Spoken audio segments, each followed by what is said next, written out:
talking of challenges, we talk about, choosing the right degree, choosing the right workplace employer. The question then comes, what about choosing the right spouse?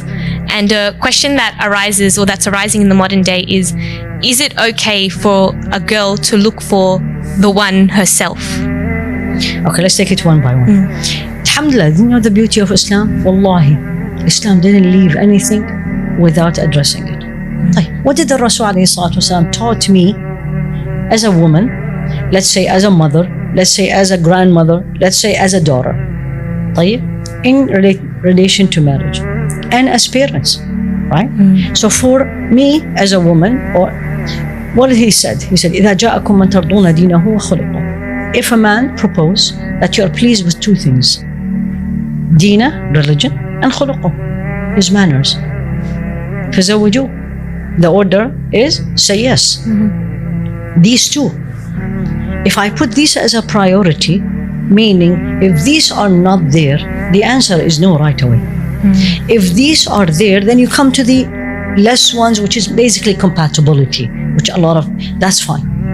And what did he say to the man about the woman? تُخْطَبُ الْمَرْأَ لِأَرْبَعٍ. The woman is usually sought after for marriage for 4 reasons. Beauty, wealth, status, and religion. And then he gives the advice. فَعَلَيْكَ بِذَاتِ الدِّينِ تَرِبَتْ يَدَاكَ. Choose the woman of the deen. So here I am. The most important thing is me as a woman, back to the first thing we said, I am a servant of Allah. So when I am at that moment making a decision about marriage, or I'm involved in that decision, don't forget you're a servant of Allah. Right? That doesn't mean I'm not going to have feeling toward that person. There's nothing wrong with that. As long as the feelings pleasing to Allah and the feelings goes with what Allah wants me to do.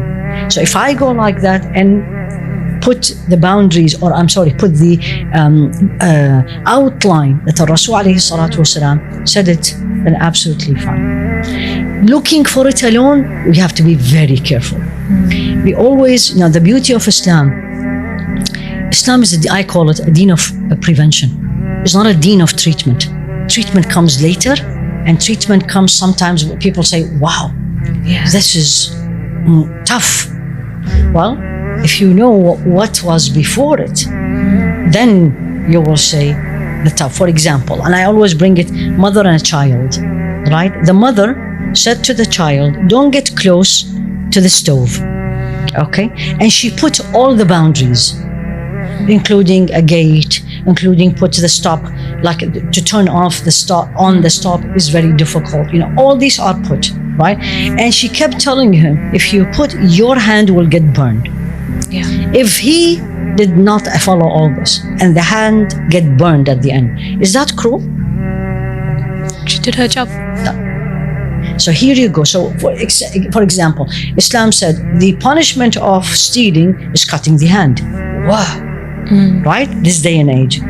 But if you look back at all the social parameters and the social advices or orders Allah put for a Muslim community, it will be very difficult for someone to steal. What happened to the zakah? What happened to the charity? Like at the time Sayyidina Umar ibn Abdul Aziz, there was nobody to give zakah.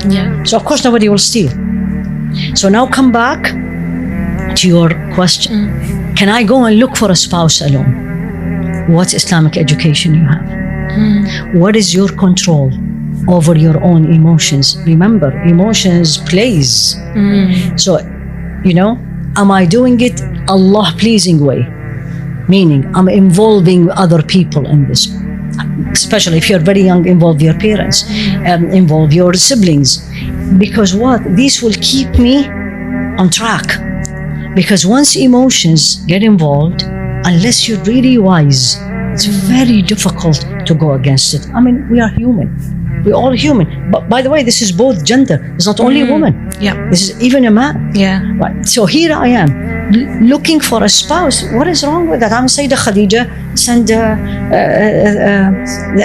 a proposal to Rasul What? Nobody said this is haram.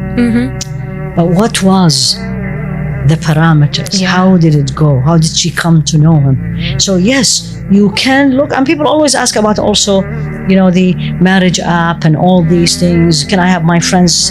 And I said, you know what?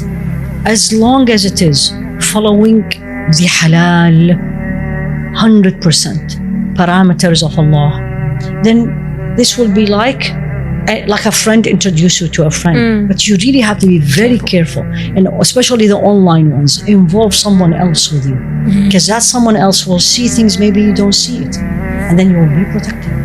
Yes. And ask Allah. The most important thing, I didn't hear it in the question. Ask Allah, Rabbi la tadharni farda wa anta khayrul warithin. Sayyidina Zakaria asked Allah, and he was so old.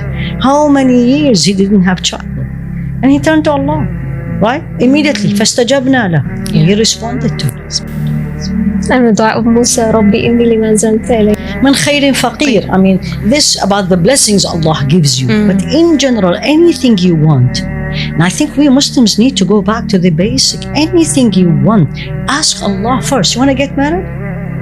Go to the sujood and cry to Allah and says, Ya Allah, send me the right husband. Why do I have first to do it my way? Yeah. And then if it didn't work, then I'm going to go and do a dua. No. Yeah. Do the dua. Beg him. Tell him you are the only one who's going to be able to send me the man. The one that pleases you. And be patient. And obey him meanwhile. I mean, I'm going to ask Allah and I disobey him. Yeah. He responds, subhanah, because he is Kareem. But in general, turn to Allah, nothing wrong with that whatsoever. Ask him the right way, show me, guide me, protect me. So if again something happens that shouldn't be, he'll protect you right away. May Allah make it easy to everybody. And I think also we as a Muslim community, we need to help each other, because we live in a non-Muslim and non-Muslim society, and then it's not like you're living, everybody knows everyone, and it's a little bit limited. Yeah. And I think there is nothing wrong with Muslim community helping each other, in not only in profession but also in the social realm.